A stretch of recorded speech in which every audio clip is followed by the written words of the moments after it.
isang malaking karangalan na ipakilala ko sa inyo ang espiritu at kapangyarihan ng bugtong na sugo na itinilaga ng bugtong at buhay na Diyos ng mga Diyos upang ipangaral ang kanyang kaharian sa buong sanlibutan nitong huling kapanahunan natin ngayon. Siya ang bugtong anak ng Haring Agila, Don Edmundo Pamintuan Lahi, also known as Commander Lahi, Father Lahi. Siya ay mula sa angkan ng mga lahi. Ang dugo ng bugtong na sugo ay nananalaytay sa kanyang kaugatan. Ang tagapagmana ni Father Lahi sa material at espiritual na karapatan. Ang pinadala ng bugtong at buhay na Diyos ng mga Diyos sa pinakamagulong kasaysayan ng Back to Christ. Ang tagabasbas, tagapagturo at tagapayo sa mga pastor at elder ng kaharian ng bugtong at buhay na Diyos.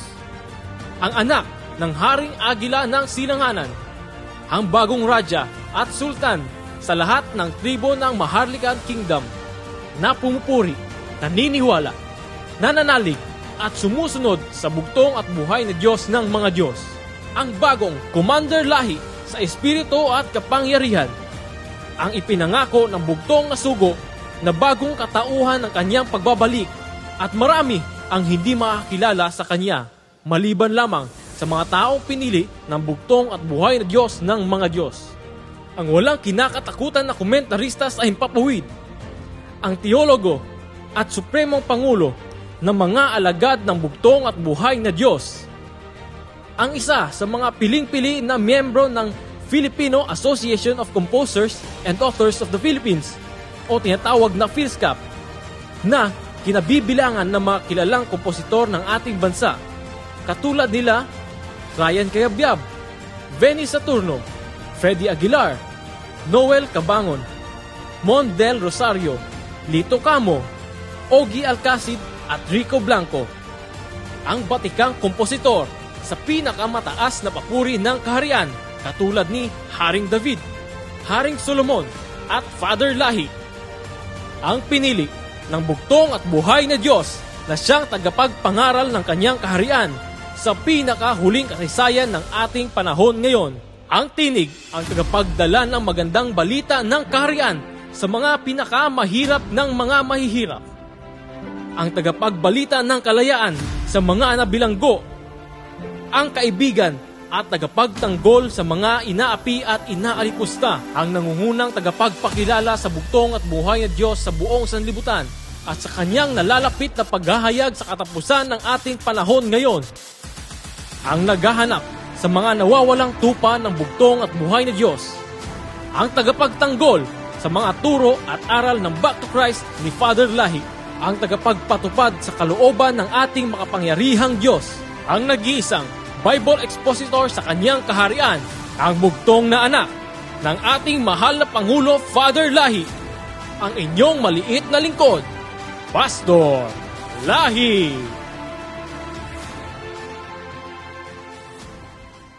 Mga kapatid, purihin natin ang bugtong at buhay na Diyos. Kahapon po mga kapatid ay dumating kami dito mga around 1 o'clock, alauna na ng hapon. At umalis kami ng Puerto around 6 o'clock in the morning. Pero maaga pa lang, mga around 4 o'clock, gising na kami, nagpe-prepare na kami ng aming magamit. At dumating yung van, maaga pa lang, hindi namin alam. 6 o'clock, on the way na kami, going to Mauyon. At pag-alis na yung mga kapatid, ay tumawag kami kay Mother Bing na doon kami magbe-breakfast. So nagluto si Mother Bing ng breakfast namin. Si Nanay Bilya tumawag din na nag-aabang na siya sa Rojas. So smooth naman yung aming biyahe, wala namang problema. At kahapon po mga kapatid, ay kala namin kami lang ang matutuloy dito, yung aking may bahay ay maiwan sa Puerto. At sa awa ng bugtong at bunay, siya po kasama natin ngayon. Palagpakan natin. Kasi mga kapatid, my life is empty without her beside me. And every success of a man behind is a woman, right? So dapat po laging may kasama. At yun po mga kapatid, pasalamat tayo sa bugtong at buhay na Diyos. Pagdating ho namin dito, pagpasok namin ng El Nido, ay nagkaroon po ng kunting problema, pero kahit katiti na pagdududa o takot o na hindi kami makatuloy ng El Nido, ay hindi po kami kinabahan dahil alam namin na malakas si Pastor Nestor dito at si Sister Pe. Ha? At, alin, Sister Pe, dito ka nga. Ikaw magkwento dito. Kasi natatawa ko pag Sister Pe magkwento eh. Oh, halika dito, Sister Pe, halika. Kwento mo dito yung nangyari kahapon. Kasi yung apat yan natin nanonood. Ayan. Pag si Sister P kasi magkwento, natatawa ko eh. Oh, ano nangyari kahapon? Para alam nyo kung ano nangyari, papunta namin dito sa El Nido. Oh, Sister P, palakpakan ho natin.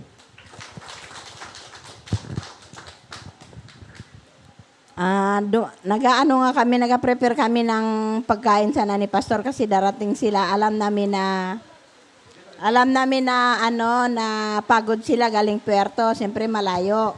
Tapos biglang nag-ring ang cellphone ko. Sabi ng nagtawag, Brad, ito ba yung cellphone ni Nestor Manga? Sabi ko, opo, hindi na ako nagpakilala na asawa niya ako. Basta sabi ko na lang, opo, ito po. Sabi niya, Nestor, mayroon daw kayo ditong nakaano sa checkpoint na pupunta daw dyan sa inyo na magagawain. Ay, sabi ko, opo, pastor namin yan. Sabi ko, hindi na ako nakapagpaalam sa inyo. Akala ko maluwag na rin dito sa El Nido. Sabi niya, hindi mo ba alam ngayon na mahirap ngayon kasi parang may baryan sa Manila tapos nagigpit uli. Tapos sabi ko naman, Ning, parang pakiusap na lang, pastor namin yan, mag-alis yan ng COVID dito sa El Nido. Sabi ko, papasokin nyo na lang kasi mag-papre kami dito sa El Nido. Para sabi niya, ay, sinusunod natin ang protocol.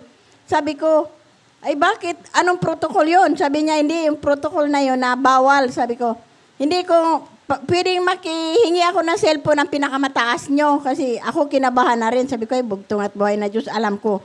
Hindi makakapasok talaga sila, pastor. Walang imposible. Tapos sabi niya, hindi pa rin niya ibinigay. Sabi niya, basta nagsabi siya sa akin, sabi ko, hingi ako ng pinakamataas ng yung manager nyo, kasi kakausapin ko. Tumawag bigla ako kay Vice. Sabi ko, Vice, may hingi ako ng tulong sa'yo. Kasi kailangan ko na sila pastor na checkpoint doon, hindi sila makaalis, gutom na yun, hindi pa yun nakakain. Sabi niya, sige, tatawag ako sandali doon sa kay Bernie Biro daw, tatawag siya. Tapos sabi ko naman, hindi na makontak si Bernie. Sabi naman nila, sabi ni Vice Mayor, tumawag ka kay Miora, si Miora ang tatawag doon. Tinawagan ko naman si Mayor, hindi naman siya makontak. Balik na naman ako kay Vice, sabi ko, Vice, pahingin na lang ako ng tulong sa iyo pa. Tapos sabi niya, oo, sige, tatawagan daw niya si Vice. Tapos yun, matagal, kasi mahirap, kaya na-checkmate sila, pastor, mahirap makontak sila, pastor, dahil sa Bagong Bayan, walang signal. Hindi rin namin alam. Tapos bigla sabi niya, 10 minutes daw tumawag ako. Pumunta daw ako sa barangay. Pero yung una, sabi niya, hindi talaga sila papasokin. I-quarantine sila ng 10 days. Sabi niya, bawal kasi dito, alam mo. Sabi ko, ay, hindi talaga. Parang nagalit ako, ay, hindi talaga pwede. Alam niyo ba yan? Maraming COVID dito sa El Nido. Di ba? Dito nga sa Leo, ang dami. Sabi ko, yan, mag-aalis dito sa amin, kaya kami magpapapray. Dahil pampaalis ng COVID dito sa El Nido. Tapos, mamaya konti, sabi ni Bernie, ay, Manampi, ikaw ba yan? Sabi niya, sige. Daw siya, yung tawagan nga si Miura. At sa totoo lang, hindi ko na-contact si Madam. Siguro kinausap na lang ni Vice. Mamaya konti, sabi niya, sige, ganito na lang ang gawin mo. Ilan ba kayo dyan? Sabi ko, siguro, kaming magsimba dito konti lang dahil pandemic nga. Tapos sabi ko, siguro mga 30 lang. Sabi niya, ay, konti lang pala kayo. Ganito na lang gawin nyo. Magpaalam ka ulit sa barangay nyo. Punta naman ako kay Kap. Tapos pagpunta ko kay Kap, mamaya konti sabi niya, sige, maka-ano na sila, sabi ko. Hindi pa, uwi na ako sa bahay. Tinatawagan namin ni Jason. Sabi namin, baka hindi pa makaalis. Sabi ko, boss, nakaalis na ba yung pastor namin? Sabi niya, paalis na yon, nakaalis na. Kaya, nagpapasalamat ako sa bugtong at buhay na Diyos. Kahit mayroong konting problema ay nandito si pastor. Alam natin na hindi magwawagi si Satanas dahil kasama natin ang bugtong at buhay na Diyos na siya ang tunay at iisang Palakpakan natin. Sabihin niyo, walang duda! Walang duda, walang kaduda-duda. O, si Nanay Bilya naman. Halika dito, Nanay Bilya. Ito nagsalita doon eh. Anong sinabi mo doon? Ikaw ang pumunta doon. Ano sabi mo? Para papasukin tayo. Anong sinabi mo doon? Sabi ko doon sa nagabantay, bakit ayaw mo, ay hindi kami hindi papasiladan dyan sa El Nido. Kami nga ni mga vegetarian, nara kami, virus ngayon dadara. Akala kami, hindi kami pasiladan. Makon may mga baksin ka mo, may ID. Kung ako, kami pa kariresibi na to. Kung ako kami, hindi rag-resibi na to. Kung ako tayo baliri dyan. Araman na imposible sa ating bugtong at buhay na Diyos Iso Cristo na pinakapangyarihan sa lahat. Tengad na ang Diyos nga makapangyarihan nga ating lilingkudan. Diyos nga agtaw ating kabi. Animan, hindi kita duda tengad ating Diyos. Ara imposible ka na na. Matamang salamat. Happy sabat ka na teng tanan digi nga sa sirkulo ang digi sa sambahan ni Pastor Nestor Manga. Na anang asawa ni Sister P. Matawang salamat. Maraming salamat, Nanay Bilya. Si Makmak yung pinapunta namin una doon, Pastor. Sabi ko, Jacob, kayo ang mauna doon. Punta sila doon. Pagdating doon, bumalik si Makmak. Sabi niya, bawal daw. Sabi niya, sinabi ko wala tayong kasamang bata. Sabi niya, paano ito si Pog, sabi niya, itago! Sabi ni Jacob. Biglang lumiit si Pogs eh. Ako talaga. Anyway, nagpapasalamat kami nakarating dito mga kapatid at nagkasakasama tayo. Isang malaking kagalakan sa amin na madalaw. Kaya matagal na namin gustong dumalaw sa Inido. At sa tuwing nakikita tayo mga kapatid, puno-puno ng kagalakan ng aming puso na makasama kayo na purihin natin ang bugtong at buhay na Diyos. Yan. Ngayon po mga kapatid ay mayroon tayong isang mensahe. At itong mensahe na ito mga kapatid. Pero bago ako mag-mensahe mga kapatid, mayroon tayong quiz. Kasi nung Biyernes na gabi, mayroon tayong question and answer sa Pastor Lahim, sa Mac and Jay. Hindi po natuloy. Pero mayroon akong question and answer na ibibigay sa iyo ngayon. Magbibigay ako ng load sa inyo. Pero simple lang ito. Bibigay ko sa inyong tanong, ibibigay ko rin yung sagot niyo. Gagawin nyo lang, pipili lang kayo. Okay? Sabihin nyo, naintindihan namin. Matagal na rin ako naging pastor sa Karian. Titingnan ko lang kung talagang nakikinig kayo sa dami-dami ng mga mensaheng binigay ko. Magbibigay lang ako ng sample kung talagang nakikinig kayo. Magbibigay ako ng pangalan ng mga disipulo, tapos pipili lang kayo sa dalawang sagot. Okay? Pipili lang kayo. At pag nalaman niyo yung sagot, ay sumigaw lang kayo o itaas yung kamay niyo. Okay? Ba't di kayo sumasagot? Okay ba yun? Okay. Unang tanong. Si Pedro ay kilalang apostoles ng bugtong at buhay na Diyos bilang maniningil ng buwis o mangingisda. Ikaw daw. Sigurado? Palagpakan natin. Mayroon kang load. Mayroon kang load. Okay. Correct yun. Mangingisda. Kilala siya. Ito, pangalawang tanong. Si Juan ay kilala bilang isang panatiko o ang disipulo na mahal ng bugtong at buhay na Diyos. Taas kamay. Po. Correct. Mayroon kang load. Palagpakan natin. Muli, itaasin yung kamay nyo dito ha. Okay. Si Mateo ay kilala bilang isang maniningil ng buwis o isang mangisda? Ikaw. Maniningil ng buwis. Mayroon kayong load. Tatlo na kayo, pareho kayong may load Tama yon. Pamilya na ito kayo namang iba dyan. Ito, sunod. Madali ito. Si Judas ay kilala bilang isang masigasig o isang taksil? Sa likod, Nanay Tessie. Taksil! Palakpakan natin. Pinagkanulo niya bugtong at buwan na Diyos. Ito naman, sunod na tanong. O ikaw si sir, baka may kang siya, tumayo kanina. Tayo ka na kaagad. Sino ba tatayo? O ito tanong. Si Apostol Tomas, si Tomas ay kilala bilang madudahing tao, yung nag-alinlangan na tao o isang maniningil na buwis? Alright, correct. Meron kang load. Palakpakan natin. Ngayon, ang tanong ko mga kapatid, yung pagdududa ba, masama ba, hindi? Ang pagdududa ba ay masama o hindi? Masama ba pagdududa? Taas kamay. 3, 4. Sino nagsabi sa inyo na hindi masamang magduda? Taas kamay. Wala rin? Ano kayo? Sino nagsasabi na hindi masama ang magdududa? Taas kamay.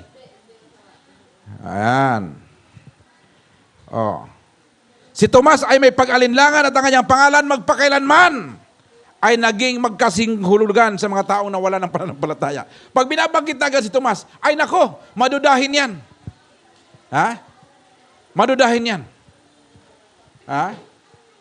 Pag binasa mo yung Tomas, ang lagi mo natatandaan, nagduda siya. Ayon ho sa dictionary mga kapatid, ang taong madudahin, ang definition nun, yung doubting Thomas is a person who insists on proof before he will believe in anything. Isang skeptic. Ang madudahing Tomas ay tumutukoy sa isang tao na iginigiit niya ang katibayan bago siya maniwala sa anumang bagay. Mga taong may pag-aalinlangan. Pero alam niyo mga kapatid, itong si Tomas, hindi talaga ito ang ugali niya. Yung pagiging madudahin. Hindi talaga yung pinaka-finest character ni Tomas. Itong si Tomas mga kapatid, ito ang isa sa mga pinakamatapang na disipulo ng Bugtong at Buenos. Naalala mo kapatid, sabi ng Bugtong at Buenos, pupunta tayo sa Jerusalem. Di ba? Ano sabi ni Tomas? Ano gusto mo? Sabi niya, doon ako, dadali ako doon, papatayin ako doon. Anong sabi ni Tomas? Ano gusto mo, Panginoon? Magpapadala na tayong kidlat? Galing sa langit? Sabi niya, kung mamatay! Ganon ito si Tomas, mga kapatid. Hindi ito basta-basta kasi manampalataya. At hindi siya nagdududa sa pagka-Diyos ng ating bugtong at buhay na Diyos. Wala siyang pagdududa. Hindi siya naghingi ng ebidensya. Siguro naalala niya nung nangaral yung bugtong at buhay na Diyos. Anong sabi na bugtong at buhay na Diyos? Kasi minsan iniisip natin yung pagdududa ay masama. Pero dito po mga kapatid, yung mga taong nagdududa, ginagamitan lang nila ng utak kung bakit sila kailangang magduda. Ito po ang sabi. Juan 20:25. Purihin ang bugtong at buhay na Diyos. Ito po ang sabi. Sinabi nga sa kanya ng ibang mga alagad, nakita namin ang Panginoon. Ngunit sinabi niya sa kanila, sabi ni Tomas, hindi ako maniwala. At ang sabi niya, malibang aking makita sa kanyang mga kamay, ang butas ng mga pako at maisuot ko ang aking daliri sa butas ng mga pako at maisuot ko ang aking kamay sa kanyang tagliran ay hindi ako sasampalataya. Napakatinding tao ito mga kapatid. To see is to believe. Di ba? Matindi ito. Siguro naalala niyo yung sinabi ng bugtong at buhay na Diyos. Ito yung naalalang aral ni Tomas. Mateo 24, 23, 27. Ito yung aral ng bugtong at naalala niya. Sabi niya, purihin na bugtong at buhay na Diyos. Kung magkagayon, kung may magsasabi sa iyong sino mang tao, narito ang Kristo o nariyan, huwag niyong paniwalaan. Ito siguro naalala niya. Sapagkat may magsisilitaw ng mga bulaang Kristo at mga bulaang propeta at mga papakita ng mga dakilang tanda at mga kababalaghan. Ano pat ililigaw kung maaari patian ng mga hinirang. Narito pinagpauna ko lang sinasabi sa inyo. Kaya nga kung sa inyo kanilang sasabihin, narito siya'y nasa ilang, huwag kayong magsilabas. Narito siya'y nasa mga silid, huwag niyong paniwalaan. Sapagkat gaya ng kidlat na kumikidlat sa silanganan at nakikita hanggang sa kanluran, gayon din naman ang pagparito ng anak ng tao. Siguro ito sa Tomas mga kapatid, takot siyang maloko. Takot siyang madaya, takot siyang malinlang. May mga taong ganito mga kapatid. Hindi basta naluloko. Pero mga kapatid, tanggapin natin ang katotohanan. Dumarating talaga sa buhay natin na magduda tayo. Tama? Nung pumunta ako ng El Nido mga kapatid, nung dumating ako rito, nung hindi pa ninyo ako nakikilala, nung hindi pa ninyo ako nakita mga kapatid, dumating ba sa isip ninyo na magduda kayo? Dumating ba sa isip ninyo na magduda kayo? Sabi ng iba, bakit hindi ka magduda? Si Pastor Lahi, sinabihan ng impostor sa radyo yan. At minsan mga kapatid, yun na ang basihan mo kaagad. Hindi mo pa nakita si Pastor Lahi. Pag nakita mo ako, sabi niya, impostor to. Hindi ka pa nagtatanong. Minsan mga kapatid, mayroon tayong ginagawa sa ating buhay at nagkakaroon tayo ng alinlangan. At tinatanong natin sa ating sarili, tama ba itong ginagawa ko? Tinatanong ba niyo sarili niyo yan? Tama ba itong direksyon na pinupuntahan ko sa aking buhay? Nagdududa ka sa iyong ginagawa sa iyong buhay, mga kapatid. Lalo na pag mga malupit sa iyong buhay, maraming problema dumating sa iyong buhay. Minsan nagtatanong ka sarili mo, nandito pa kayo yung bugtong at buhay na Diyos? Mukhang pinabayaan na ata ako. Parang kinalimutan ako ng bugtong at buhay na Diyos. So mayroong mga pagkakataon na tayo magduda. Tinatanong natin, mayroon pa bang pagmamalasakit ang bugtong at buhay na Diyos? Bakit hinayaan niya na kumalat ang corona variant at coronavirus sa buong mundo? Nasaan ang bugtong at buhay na Diyos? Itong mga katanungan ito, batid, nagbibigay ng katanungan sa isip ng tao at yung ibang tao, mga kapatid, nagduda. Doon sa India, mga kapatid, napakarami nilang Diyos doon. Nung lumagalap yung coronavirus doon, mga kapatid, sa India, ang ginawa ng mga India, mga kapatid, yung kanilang libo-libong mga Diyos-Diyusan, pinagtatapon nila sa ilog. Sabi niya, walang kwentang Diyos. Grabe ang mga patay. Doon sa India, mga kapatid. Dahil sa coronavirus, variant. Napakatindi. Nagduda sa Diyos. Minsan, pag natanggal ka sa trabaho, magdududa ka sa bugtong at buhay na Diyos. Minsan, pag nagkaroon ka ng matinding karamdaman, magdududa ka sa bugtong at buhay na Diyos. O di kayo mayroon kang mahal sa buhay na nawala. Darating ang panahon, mga kapatid, na magdududa ka. At minsan sa ating pagdududa, lumalagpas tayo at tinatanong natin ang katanungang, totoo ba talagang may Diyos? Mayroon po isang kwento, mga kapatid, totoong nangyari ito. Mayroong isang pastor at the age of 30 years old. Siya po ay na-impluensyahan ng mga pastor din, magagaling. Mga matatalinong mga pastor. At sa kanilang pagbabasa, mayroon isang pastor nagsabi, at ang sabi niya, na hindi totoo ang Diyos. Kasi nung after ng World War II, napakarami mga Hudyong pinatay. Ngayon, tinitingnan ng pastor, sabi niya, nasaan yung Diyos? Hindi niya maisip, mga kapatid. Nalala mo yung dito sa Tacloban, maraming namatay. Anong sindong ba yun? Yolanda. Anong sabi ni Duterte nung namatay? Sabi niya, I don't know where God is. He must be somewhere. Nagkalat yung mga patay doon, mga kapatid. At dumating yung time, mga kapatid, magtatanong ka, nasaan ang Diyos? At itong pastor ito, kilalang pastor ito, mga kapatid, sa Amerika. Pag nangaral ito, maraming nakikinig sa kanya. Dumating yung mga kapatid na yung kanyang duda, mga kapatid, ay nagtulak sa kanya na hindi na siya maniwala sa Diyos. At ang sabi niya, ang Biblia, maraming mga talata dyan na hindi ko maintindihan. Yung Biblia, luma na, lipas na sa panahon, hindi na uso, hindi mapagkakatiwalaan. Yung kanyang isip, mga kapatid, na puno ng pagdududa, pag-alinlangan sa kanyang paniniwala. At isang gabi, mga kapatid, dahil magkaibigan sila nito ng isang preacher ito, ang pangalan po ng preacher na ito, na nakilalang kilala sa Amerika, ang pangalan niya po ay Billy Graham. Pinakasikat na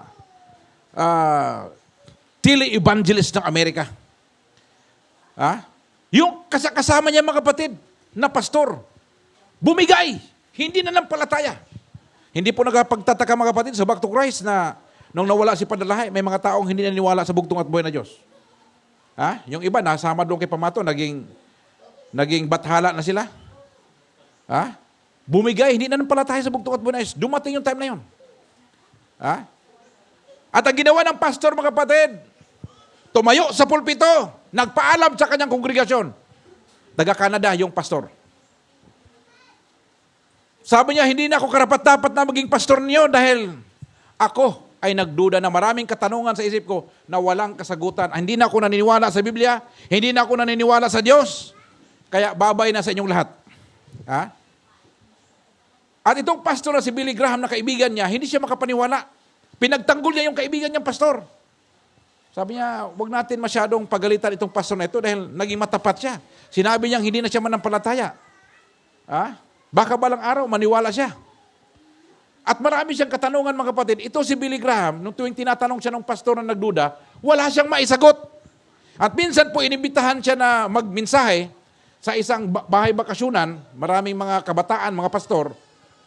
At hindi mawala sa isip niya yung tanong ng lalaki na pastor na kaibigan niya. At ang ginawa po niya, mga kapatid, bago siya magmensahe, pumunta po siya doon sa gubat, sa may kakahuyan. Pagkatapos, mga kapatid, nakakita siya ng kahoy na pinutol. Ginawa niya, mga kapatid, ipinatong niya yung Biblia doon. Pagkatapos nanalangin siya. At ang kanyang panalangin, mga kapatid, ay babasahin ko sa inyo ngayon. Ito yung panalangin niya. At ang sabi niya, "O Panginoon ko!" Sabi niya, doon sa gubat. "Maraming bagay sa librong ito na hindi ko maintindihan. Maraming mga problema dito na kung saan wala akong kasagutan. Maraming mga talata dito na parang may kontradiksyon. May ilang mga bahagi dito na tila hindi naugnay sa modernong science. Hindi ko masasagot ang ilang mga philosophical at psychological question o mga katanungan na tinatanong sa akin. Ngunit Ama," ang sabi niya, "tatanggapin ko ang Bibliang ito bilang iyong salita ayon sa aking pananampalataya. Hahayaan ko ang aking pananampalataya na lumagpas sa aking intelektual na katanungan at mga pag-aalinlangan. At ako'y naniniwala sa banal na aklat na ito bilang iyong inspiradong salita." Yan po ang sabi ni Billy Graham. Alam mo, mga kapatid, minsan pag may mga tanong-tanong tayo, nagduda tayo, gini-give up natin yung pananampalataya natin. Kaya hindi nakapagtataka, mga kapatid, may mga back to Christ, nung wala sa padalay, naghati-hati na. Bakit? Marami na mga galing na mga aral eh. Marami ng mga aral na dumating na magagaling. At yung nagtuturo din naman, ay wala rin pananampalataya sa salita ng bugtong at bunay siya, napariwara. Nawala sa pananampalataya. At ito si Billy Graham, mga kapatid, pagkatapos siyang manalangin, siya po ay nangaral. At nung nangaral siya, mga kapatid, umabot sa 400 tao ang nagbalik loob, mga kapatid, at nangako na ibigay ang buhay nila sa Panginoon. Palakpakan natin.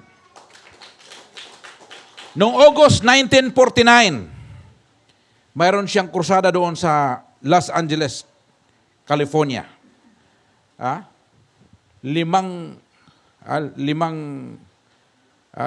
Linggo. Lumagpas pa sila sa dami ng tao, mga kapatid. Bakit? Kapag nagdududa kayo, mga kapatid, be honest with your doubts. Maging tapat lang kayo sa pagdududa ninyo.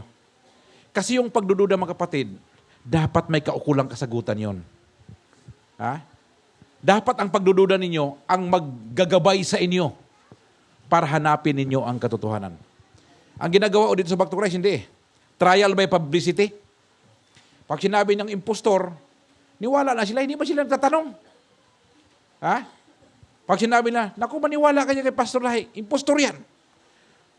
Alam nyo, mga kapatid, kung maniwala kayo sa sabi-sabi ng ganyan, magiging biktima kayo. Magiging biktima kayo sa sabi-sabi ng mga taong wala ring alam. Magiging biktima lang kayo. Dapat kayo mismo ang pupunta doon. Ilan ang mga tao, mga kapatid, nagsabi sa akin na impostor ako? Ang sabi ng nag-imbita, pumunta ka lang, makinig ka lang, manood ka lang, huwag kang maniwala. Nung napakinggan nila ako, mga kapatid, saka sila naniwala. Palakpakan ang bugdol mo na dyan. Naalala ko si Brother Gilbert noon, mga kapatid, nakita kami sa Iligan City. Sa lahat ng mga back to Christ, mga kapatid, ito yung makonsider ko, mga kapatid, na mayroong pagdududa pero nagtatanong. Ha? Sinasabi ni Gilbert na ginisa niya ako sa tanong? Totoo yun. Bago naniwala yan, tinanong niya ako, yun ang tamang pagdududa. Yung pagdududa na nagtatanong ka, hindi yung nagdududa ka, na wala kang backup. Ha? Wala kang backup sa sinasabi mo, duda ka lang. Ha? Ang taong mahilig magduda, ang buhay niya ay kaduda-duda. Ha? Lahat na nakikita mo, pinagdududahan mo. Ha? Kaya ito mga kapatid, si Billy Graham, umabot ng milyon ang mga taong nadala niya. Ha? Yung taong nagtanim sa kanya ng binhi ng pagdududa, ha? Mangangaral din. Ha? Di ba ninyo napansin mga kapatid? Yung mga taong nagtanim sa inyo ng pagdududa, back to Christ din. Ang sabi ng banal na kasulatan, magmumula sa gitna ninyo ay mayroong lilitaw. Kasamahan nyo yun. Kasamahan nyo yun. Saan nalilitaw? Sa gitna ninyo. Kasamahan nyo. Ha? Yun ang magbigay ng pagdududa. At yung kaibigan ni Billy Graham, mga kapatid, ang pangalan niya ay Charles Templeton. Everybody says Charles Templeton. Magkaibigan sila ni Billy Graham. Ha? Nagduda siya sa Biblia. Hindi siya naniwala. Ha? Pero siya, mga kapatid, imbis na makipag-usap siya sa Panginoon, ang gina niya, mga kapatid, nireject niya ang bugtong at buhay na Diyos. Hindi na siya nanampalataya. At pagkatapos ito, mga kapatid, itong lalaki na ito, pag nag-preach ito, umaabot ng 10 to 30,000 people na nood sa kanya. Pati yung simbahan niya, mga kapatid, iniwanan niya. Yung ibang membro niya, mga kapatid, tumalikod na lang sa sobrang, siguro disappointed sa kanya. Tumalikod na lang. At siya ay sumulat ng aklat at ang pamagat ng aklat niya ay pinamagatang, Paalam na Diyos ko. Paalam na Diyos ko. At nagkaroon, ito ang dahilan ko kung bakit hindi ko tinanggap ang paniniwalang Kristiyano. Ngayon mga kapatid, nung matanda na itong si Templeton na ito, mayroong isang lalaki, ang pangalan niya ay si Lee Strobel, gumawa siya ng mga kapatid ng aklat, ang pamagat ng aklat ay The Case for Faith. Now, ngayon itong si Templeton, matanda na siya, nasa 80 years old, at papunta na siya yung mga pagka-Alzheimer, mayroon na siyang Alzheimer, malilimutin na siya mga kapatid. Nagpa-interview siya. At nung in-interview siya mga kapatid, ito po ang nangyari sa interview. So, sasabihin ko sa inyo ngayon yung anong nangyari sa interview. Kung paano niya nireject at ipinaglalaban yung kanyang pananampalatayang baliko. Wala kang makitang pagsuko sa kanya mga kapatid. Now, tinanong siya ng nag-interview sa kanya. Ngayong matanda ka na, 80 years old. Kumusta naman ang buhay mo? Anong masasabi mo sa Panginoon? Sa katandaan mo malapit ka nang mamatay. Anong masasabi mo sa Panginoon? Bigyan nagbago yung aura nung matanda. Si John nag-isip-isip siya. At ang sabi niya, ito ang sabi ni Templeton, he was the greatest human being who has ever lived. Siya ang pinakabantog na tao, pinakasikat na tao na nabuhay sa buong libutan. Isang matalino, a moral genius, ethical sense was unique. Kakaiba talaga ang bugtong at buhay na Diyos. Pinakamatalino na taong na-encounter ko sa buhay ko, na nabasa ko, sabi niya. Yung commitment niya ay talagang 100%. Kaya siya pinatay dahil sa kanyang paniniwala. At ang sabi naman itong si Strobel, mukhang napamahal na ata sa iyo ang Panginoon . Sabi naman ni Templeton, sabi niya, totoo yan. Dahil ang Panginoon, si Jesus, ay napakahalaga sa aking buhay. Sabi niya, hinahangaan ko siya. I adore Him. Lahat ng kabutihan na alam ko, galing sa Kanya. Everything decent I know. Lahat ng kadalisayan na alam ko ay nanggagaling sa Panginoong Hesus. Nagulat ito si Strobel. Nagulat siya. At unti-unti nang medyo parang maluha-luha na ito si Templeton. At ang sabi niya, namimiss ko siya. Tapos umiyak yung lalaki. Umiyak itong si Templeton. At yung boses niya ay parang shaky na. Pagkatapos nung tinanggal niya yung kanyang luha, mga kapatid, ito ang sabi niya, enough of that, sabi niya, tama na daw. Ayaw niya na magpa-interview. Alam niyo mga kapatid, yung pagdududa natin, hindi yan problema sa bugtong at buhay na Diyos. Natural yan. Ha? Natural yung pagdududa. Sa salitang Grego, mga kapatid, yung pagdududa, ibig sabihin yan ay to make a distinction. Judge a dispute. Yan ang magiging hukom sa pagtatalo-talo. Doubt is the inner wrestling that we do. Yan yung nagre-wrestling sa utak natin. Para malaman natin kung ano ang totoo sa kasinungalingan. Yun yung pagdududa. Dapat nagtatanong ka. At dapat yung katanungan mo, may kasagutan. Yan po mga kapatid ang trabaho ng pagdududa. Kapag tayo po ay nagdududa mga kapatid at tinaharap natin kung tayo pipili ba, natatanggapin natin ang bugtong at buhay na Diyos o hindi. Ganon yung pagdududa. Ang pagdududa ay hindi kabaliktaran ng pananampalataya, kundi ang hindi paniniwala. Pag sinabi nating pagdududa, ang synonyms at antonyms, ang pagdududa, ang katapat niyan ay hindi paniniwala. Ang hindi paniniwala ay katigasan ng ulo sa pagtanggi na kumilos alinsunod sa kalooban ng Diyos. Ang pagdududa ay hindi kalaban ng pananampalataya. Ang kalaban ng pananampalataya ay ang hindi paniniwala. Ang pagdududa ang nauudyot sa atin magtanong. Ang hindi paniniwala ay tumatangging makinig ng mga kasagutan. Naalala mo, Elder Jason, yung mga taong nakakaharap mo? Hindi yun duda. Wala talagang paniniwala yun. Bakit? Pag dumating na sa harapan na question and answer, ayaw humarap. Bakit? Hindi na duda yun eh. Wala talagang paniniwala yun. Iwas sila. Bakit? Barado ng utak. Nagklaging na. Ang pagdududa ay ang pagkakataon na mananampalataya ka. Pag pumunta ang tao nagduda mga kapatid, yan na yung time na ang tao ay mag-uumpisang bubuo ng isang pananampalataya. Yung hindi paniniwala, yan na yung pagtanggi sa katotohanan. Yan yung nangyayari sa mga tao ngayon dito sa El Nido. Ito si Billy Graham mga kapatid, nagtanong siya sa Panginoon, ngunit siya lumakad sa pananampalataya. Ito ang pinakamahirap mga kapatid sa mundong ito. Kasi yung Biblia mga kapatid, ang dala-dala natin, pananampalataya lang, maniwala lang tayo eh. Marami mga bagay mga kapatid na hindi natin pinaniwalaan. Mayroon nagtanong sa akin, sabi niya kung maniwala sa Biblia, gawa lang ng tao yan. Sabi ko, may lupa ka ba? Mayroon. Mayroon bang titulo ang lupa mo? Mayroon. Naniniwala ka ba ikaw may-ari ng lupa mo? Naniniwala ako. Bakit ka naniniwala? Mayroon akong titulo. Huwag kang maniwala sa titulo mo. Tao lang din gumawa niyan. Ganun lang yan mga kapatid. Ayaw maniwala sa Biblia. Nasa yan. Talo ka. Ito si Templeton mga kapatid, hindi siya naniniwala. Hindi siya nakinig sa Panginoon at nagdesisyon siyang i-reject ang bugtong at buhay na Diyos. Ngayong gabi mga kapatid, ngayong umaga ito mga kapatid, pag-uusapan natin yung taong nagduda. Hindi si Tomas ang pag-uusapan natin. Ang pag-uusapan natin si Juan Bautista.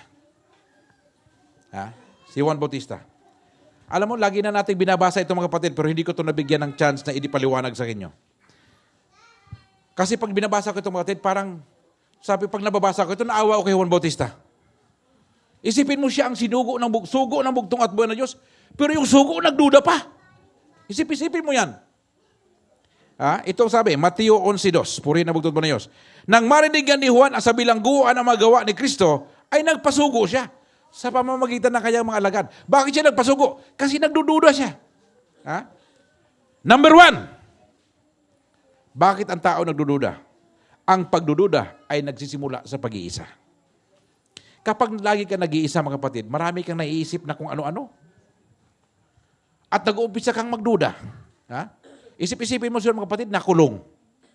Nag-iisa. Walang mga follower, walang nakakausap. Ha? Tapos, dumadating yung mga alagad niya minsan, nagkikwento. Anong kinikwento? Grabe ang milagro na ginawa ng Panginoon. At ang gaganda ng mga aral niya. Minsan naman, pinapatawag siya ni Herod kasi pinakulong nga siya eh. Ha? At ayaw naman niya makausap si Herod kasi alam naman niya makasalanan yun. Pero ayaw siyang ipapatay ni Herod. Ha? Pero most of the time, itong si Juan Bautista mga kapatid, nakakulong doon sa ilalim ng lupa. Napakadilim. Nag-iisa. At dumating sa time niya, bakit ako narito? Bakit ako nag-isa? Bakit ako naghihirap? Ha? At dumating yung pagdududa mga kapatid. Ang pagdududa ay parang kabutihan mga kapatid. Tumutubo lang kung saan-saan. Dumarating yung time na magdududa ka. Ha? At ang nais mga kapatid ng walang pananampalataya, ilayo tayo mga kapatid. Kapag hindi ka maniwala mga kapatid, ilalayo ka niyan sa bugtong at buhay na Diyos. Ilalayo ka niya. Ha? Yung mabigatan tayo sa kasalanan, kapag lumita yung pag-alinlangan, nandiyan na kagad yung magbubulong na yan sa'yo. Ha? Psst! Huwag ka maniwala dyan. Ha? Yan ang bulong sa inyo. Narinig yan. Bubulong yan sa inyo mga kapatid. Pag magdududa ka kay Pastor Lahi, sabi niya, huwag ka nang maingay, sarilinin mo na lang yan. Alam mo kapatid, kung mayroon ka pagduda, magtanong ka. At pag nagtanong ka mga kapatid, ikaw naman sa sarili mo, malalaman mo kung yung sagot sa iyo ay tama ba o hindi. Karamihan dito sa mga bagtong hindi pa nga nakausap Pastor Lahi, nagduda na. Hindi na naniwala. Hindi na pagdududa pala yun. Hindi na naniwala. Ha? Tumalo na sila sa hindi pa niniwala. Kasi yung duda, may pag-asa pa yun eh. Pero hindi naniwala, wala nang pag-asa yun. Ha? Hindi nagtatanong, walang basihan. Ha? Walang basihan. Yung walang paniniwala mga kapatid, parang pulis yan eh. Pupusasan ka na lang, ikukulong ka na. Hindi na malaman kung ikaw ay may nalabag na batas o may coronavirus ka o whatsoever. Ha? Pagdating mo doon sa airport, pinusasan ka na agad. Bakit ako pinusasan? Bawal ang deadly weapon dito. Wala naman akong deadly weapon. Yung mukha mo, deadly weapon yan eh. Ha? Mukha mo palang deadly weapon na. Sabi nga ni Elder RJ, yung nag-live siya, di ba ano sabi niya? Dati siya nag-hit-hit siya. May aligid sa kanya. Sabi niya, mukhang itutukhang na ko nito. Nilapitan daw niya. Sir, hindi po kinamukha akong adik ako ha. Nagbibinta lang talaga ako ng mani. Matagal na akong hindi nagsatsabo. Ngayon, minsahero na sa karian mga kapatid, palakpakan natin. Oh. Kasi adik-adik siya noon eh. Mukha palang suspect na. Yan yung walang paniniwala mga kapatid. Wala ka pang ginagawa, suspect ka na. Ano sabi ng bugto at buhay na Diyos? Hebrew 10, verse 25. Purihin ng bugto at buhay na Diyos. Na huwag nating babayaan ating pagkakatipon-tipon na gaya ng ugali ng iba, kundi mag-aralan sa isa't isa. Ano ibig sabihin mag-aralan?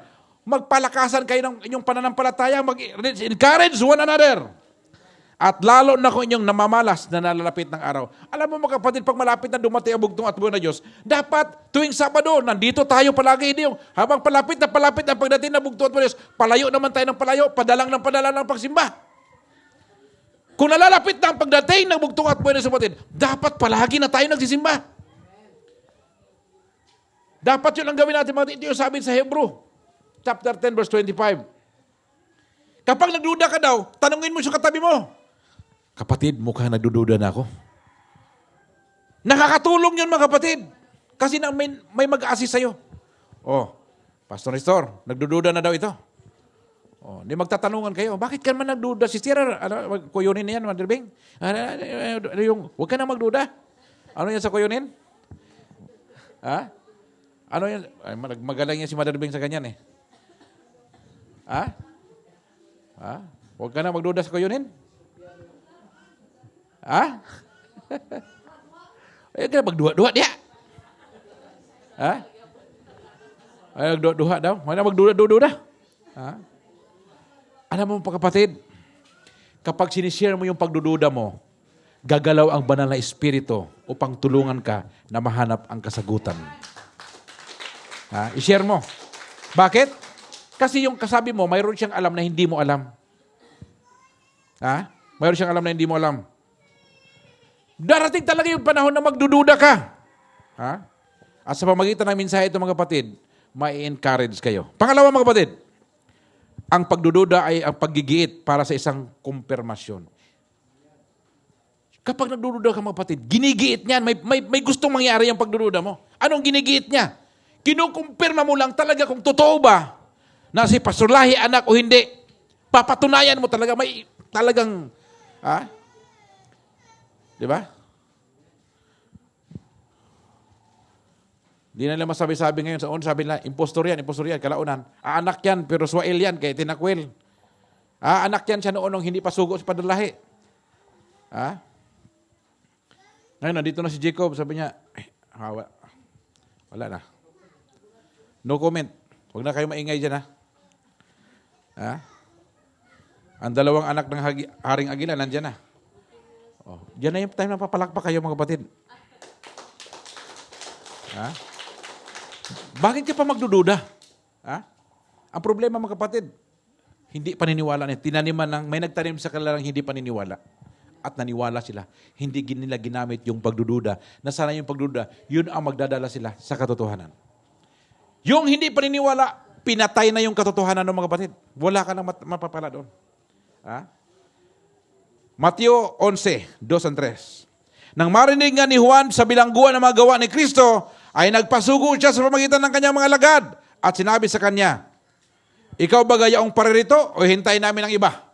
Kuy, grabe. Pastor Lahi, ikaw ba talaga ang pinadala? O mag-aantay pa kami ng bagong pagdarating? Anong ginawa ng bugtong at buhay na Diyos? Sabi niya sa mga alagad niya, dyan lang kayo manood lang kayo. Anong ginawa ng bugtong at buhay na Diyos? Nagpagaling na may karamdaman. Mga bulag, nakakita, yung mga lumpo, nakalakad, yung mga kapipi, nakasalita, yung mga bingi, nakarinig, yung mga patay na buhay. Pagkatapos yung ginawa ito, pagkahapon, ang sabi ng bugtong at Diyos, sabihin nyo kay Juan kung anong nakita ninyo. At hindi nagtatapos mga kapatid, mayroon pang sinabi ang bugtong at buhay na Diyos. Dumating yung kanyang pagdududa. Alam niyo mga kapatid, kung ikaw si Juan, kakaiba itong karanasan ni Juan Bautista. Dahil mayroon siyang nakita mga kapatid na kakaiba. Isip-isipin mo kung babasahin mo sa banal na kasulatan. Si Juan Bautista, nasa tiyan pala ng nanay niya. Sinong nanay ni Juan Bautista? Si Elizabeth. Itong si Elizabeth at si Maria, magpinsan. Nung magkita si Maria at saka si Juan Bautista, si Elizabeth mga kapatid, pareho silang buntis, magpinsan kasi sila. Nung marinig ni Juan ang boses ni Maria mga kapatid, sumipa yung paa ni Juan. Excited siya. Sa tiyan pa lang yan Kasi tayo mga kapatid, mga Pilipino, pagkapanganak, ano yun? Ano na kagad yun? 1 year old. Ang sa Israel, hindi mga kapatid. Sa tiyan pa lang mga kapatid, 1 year old na yun. 1 year old na yun. Tumalon. Nung binautismo ng bugtong at buhay mga kapatid, si Juan Bautista ng bautismo. Ano nakita ni Juan Bautista? Ano nakita niya? May kalapati na bumaba galing sa langit. Narinig niya ang boses ng bugtong at buhay na Diyos. Hindi basta-basta. Marami siyang himala nakita.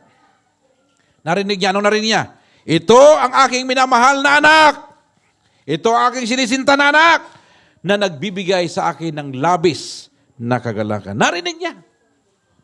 Akala ng iba, yung mga parisiyo, anong narinig nila? Kulog at kidlat lang. Pero kay Juan, ang narinig niya, ito ang aking minamahal na anak. Di ba? Narinig niya lahat. Nakonfirma niya yung kanyang pananampalataya. Pero pagdating sa kulungan, ano nangyari? Yung pagdududa ay tumubo. Sabi niya, baka nagkamali ako. Siguro nakita yung sarili niya, bakit ako nakakulong? Anong ginagawa ko rito? Ha? Bakit ako nakulong? Baka hindi siya ang sinugo. Ha? Baka hindi siya ang Mesiyas na pinadala. Paano na lang kung naluko ako?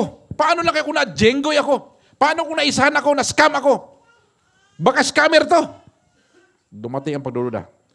Nagpadala siya ng sugo. Hindi naman siya pwede lumabas na magtanong kasi nakakulong siya.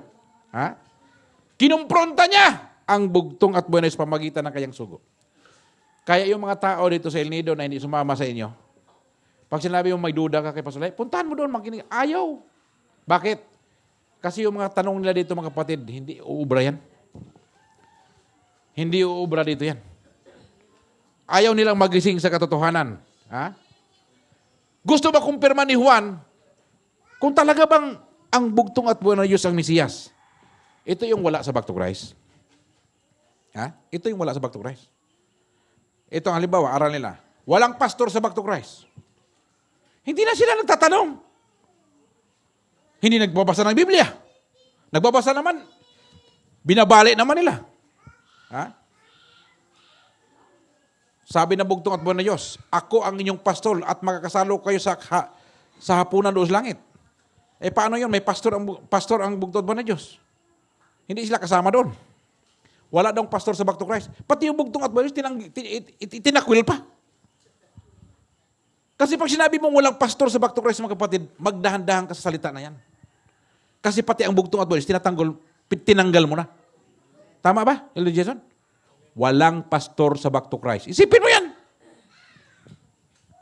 Ha? Hindi na nag-isip. Ha? Kayo mga kapatid, mayroon ba kayong lakas na ikumpronta ang bugtong at buhay na Diyos? Ha? Ano sinasabi ko sa inyo kapatid? Kung nagdududa ka nga si Pastor Lahi ay anak ni Padre Lahi, huwag si Pastor Lahi ang tanungin mo. Umuwi ka sa bahay mo, manalangin ka, magpasting ka, tanungin mo yung bugtong at buhay na Diyos at siya ang sasagot sa iyo. Yun lang ang pinakamadali doon. Ha? Ang problema, hindi sila ganong katapang na tanungin ang bugtong at buhay na Diyos. Ha? Tanungin mo yung katabi mo, malakas ba yung loob mo? Ha? Matapang ka ba? Ha? Wala ka bang takot na sabihin sa bugtong at buhay na Diyos? Sabi mo sa kanya, ikaw ang bugtong at buhay na Diyos, ikaw ang aking tagapagligtas. Ngunit sa ngayon, ako'y nakipagpunyagi sa maraming pag-aalinlangan. Magdududa ka. Darating sa buhay mo yan. Ha? Pag mayroong oras, kagipitan mga kapatid, may mangyari sa may mangyari sa iyong trahedya sa iyong buhay mga kapatid, at mananalangin ka sa bugtong at buhay, at parang hindi ka pinapakinggan mga kapatid, magtatanim ng duda sa isip mo yun. Ha? Tingnan mo ang sagot ng bugtong at buhay tungkol kay Juan. Ang sabi niya, Mateo 11:11. Purihin ang bugtong at buhay ng Diyos. Katotohanan ang sinasabi ko sa inyo, sa gitna ng mga pinanganak ng mga babae ay walang lumitaw na isang dakila kaysa kay Juan Bautista. Gayon man, ang lalong maliit sa kaharian ng langit ay lalong dakila sa kanya. Ha? Wala na daw pinakadakila sa sugo. Ha? Ngunit ang pinakamaliit sa kaharian ay higit pa sa sugo. May sinabi sa akin si Elder Jason nung isang araw. Kasi totoo ba yung sinabi mo nun? Na tinanggal nila yung Juan size 33? Tinanggal nila sa Power Journal. Kasi nandoon yung mensahe ni Pastor Lahi. Ang ginawa sila, nag-imprinta sila ng panibagong Power Journal, tinanggal yung hanapin mo ang kaharian at katuwiran. Tinanggal nila doon. Isipin mo yun. Para lang to get rid of me. Ha? Wala silang masabi doon eh. Sabi ni Pastor Arman, sabi niya, Pastor, tumawag yung anak ko. Ito na, natagpuan ang kaharian. Isipin mo yung Mother Bing. Kaharian na rin sila, natagpuan na daw nila. Kailan nila natagpuan? Ha? Hindi hinamak ng bugtong at buhay na Diyos si Juan sa kanyang pag-alinlangan. Anong sinabi ng bugtong at buhay? Diniklara niya si Juan ay isang taong matapat. Ha?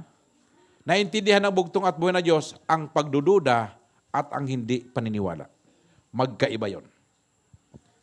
Magkaiba yung dalawa na yon. Kung itong si Juan nagkaroon ng kawalan ng paniniwala, ay yung mga disciples niya dapat hindi naniniwala sa kanya. Di ba, nung dumating yung bugtong at buwan, sinasabi ano sabi ni Juan? Sumunod kayo sa kanya. Nag-giveaway siya eh. Sabi niya, hindi ako ang Mesiyas. Sugo lang ako para sa kanya. Sige, sumunod na kayo sa kanya. Binigay niya yung lahat yung mga follower niya. Binigay niya sa bugtong at buwan na Diyos. Ha? Sinigurado talaga ni Juan kung siya nga talaga. Pangatlo, ang pagdududa ay nagdudulot ng pagpapanumbalik. Ha? Kapag nagduda ang tao, mga kapatid, nagtanong ka lang talaga, babalik ka talaga. Mateo 11, 4-5. Purihin ang bugtong at buwan na Diyos. At sumagot si Jesus at sa kanya sinabi, magsiparoon kayo at sabihin nyo kay Juan ang mga bagay ninyong nangarinig at nangakita.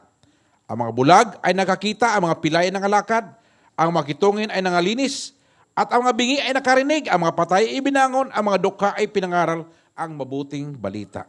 Ha? In other words, sinasabi ng bugtong at buwan na Diyos, yung propesiya ni Isaias, totoo yun, naganap na ngayon. Ha? Sinagot ng bugtong at buwan na Diyos ang kanyang pagdududa. Ngayon, lahat ng mga back to Christ, magtanong kayo, magduda kayo. Ha?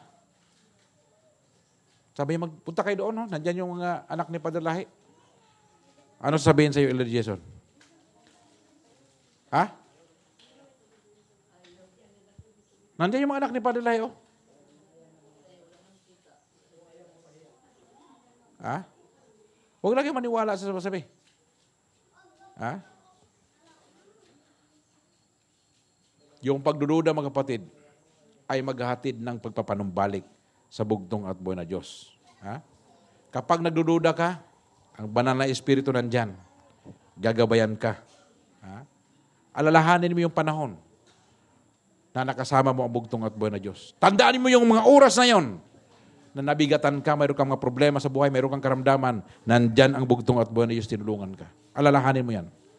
Alalahanin mo, kapatid ko. Di ba? Nakakanta si Padre Lahi ng ganyan, mga kapatid. Alalahanin mo. Ha? Alalahanin mo yung pinagpalakan ng bugtong at buwan na Diyos. Alalahanin mo yon. Ha?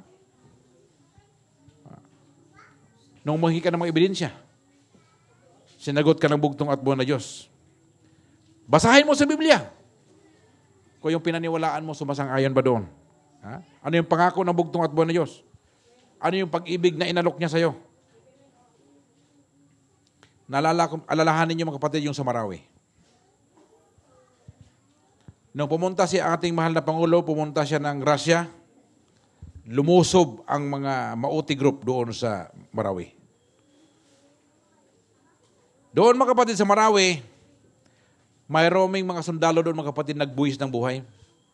Mga matatapang. Ha? Nagbuwis sila ng buhay, mga kapatid, para maligtas yung maraming tao doon. Mayroong isang sundalo, mga kapatid, 5 palapag. Ang mission niya, pasukin yung gusali na yon. Pumunta sila doon, mga kapatid. Ngayon, itong lalaki, ang pangalan nito ay si Romel Sandoval, company commander. Ha? Hindi niya matis, mga kapatid, na isa mga sundalo niya malagas. Yung isang sundalo niya doon, may tinamaan, pinuntahan niya doon, mga kapatid. Binalikan niya. Wala siyang iwanan sa mga sundalo niya. Na-corner siya doon, mga kapatid. Ha? At tinamaan siya dito sa chest. Fatal yung ano niya, namatay siya. Private, first class, Dan Ryan Bayot. Dili ni Bayot nga bakla, ha? Bayot apelido niya. Napaikutan na siya ng mga Mauti. Anong sinabi niya? Sikat na sikat ito, narinig ito sa balita. Bombahin na lang ninyo ang location ko, sir. Ha? Yung 5 mga sundalo kasama niya, patay na lahat, siya na lang natitira. Pati yung mayor ng Marawi, yung mga bodyguard ng mayor ng Marawi, kasama ng mga Mauti, sinalakay sila doon. At siya na lang nag-isa. Yung mga sundalo, i-rescue sana sila. Kaso, dadaan sila sa sandamakmak ng mga Mauti group. Hindi nakakayanin, maraming kasulti. Sir, wag na kayong magsayang ng panahon, hindi nakakayanin. Patay na kasama ko, ako na lang mag-isa dito. Bombahin nyo na ako, sir! Grabe, tapang, mga kapatid. He was willing to sacrifice his life. Ha? Para mas marami pang sundalo na maligtas, mga kapatid. Ito yung mga hero, mga kapatid, matatapang. Ito yung naramdaman ni Juan. Gusto niya makasigurado. Kalam ko kayo, mga kapatid, sa pagdalo ninyo, sa pagtanggap ninyo kay Pastor Lahi. Sa Mindanao, mga kapatid, Mindanao lang. Sa tingin mo, kay kapatid, yung mga tao doon sa Mindanao maniwala kaya kay Pastor Lahi yan kung hindi totoong anak ni Father Lahi yan? Magsasayang kaya ng mga oras at panahon yan, mga kapatid? Kung hindi sila naniniwala? Ano nangyari kay Juan? Kahit nakulong si Juan, wala nang pagdududa. Kahit pinutulan siya ng ulo, mga kapatid, siguro bago pinutulan ng ulo yung San Bautista, kumindat pa. Okay lang. No problem. Sure bull naman ako sa paniniwala ko. Alam kong hindi ako nagkamali. Walang duda. Purihin ang bugtong Diyos. Pang-apat at pinakahuli sa lahat. Ang pagdududa ay nagpapatibay sa ating pananampalataya. Yun ang pinakamatindi. Genesis chapter 15, verse 6 to 8. Purihin ang bugtong Diyos. At sumampalataya siya sa Panginoon at ito'y binilang na katuwiran sa kanya. Nanampalataya siya. At sinabi sa kanya, ako ang Panginoon na nagpaalis sa iyo sa Or ng mga Kaldeo upang ibigay sa iyo ang lupain ito na manahin mo. Sinong kausap ng bugtong Diyos ito? Si Abraham. At sinabi niya, O Panginoong Diyos, paanong pagkakilala ko na aking mamanahin? Paano ko malaman na may mamanahin ako? Paano ko malaman na mayroon kang mamana na ibibigay sa akin? Si Abraham naging Abraham. Ang tatay ng mga Hudyo ay may pangako ang bugtong at buwan sa kanya. At ang sabi ng bugtong, gusto mong makumpirma yung pangako ko sa iyo?